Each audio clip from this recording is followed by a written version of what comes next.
আসসালামু আলাইকুম সবাইকে। আজকে আবার একটি নতুন রেসিপি নিয়ে চলে আসলাম। আজকে করব কুমড়ো ফুলের বড়া। এজন্য সকালে ঘুম থেকে উঠতে না উঠতেই দেখি কুমড়ো ফুলগুলো অনেক সুন্দরভাবে ফুটিয়ে গিয়েছে। তো প্রথমে কুমড়ো ফুলগুলো গাছ থেকে উঠিয়ে নিলাম। এই যে দেখুন অনেক সুন্দর লাগছে দেখতে।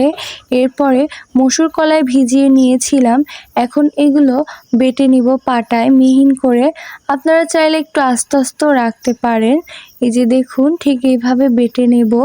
এরপর ওই একই ডালের মধ্যে দিয়ে দেব আদা রসুন বাটা।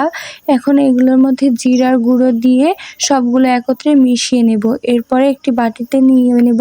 এরপরে একটা বাটিতে কুমড়ো ফুলগুলো ভালোভাবে ধুয়ে নিয়ে এখন এগুলো কুচি কুচি করে কেটে নেব। এই যে দেখুন ঠিক এইভাবে কুচি কুচি করে কেটে দেব। আস্তে আস্তে থাকলে চলবে না। এই যে দেখুন হয়ে গেল আমাদের ফুল কাটা। এরপরে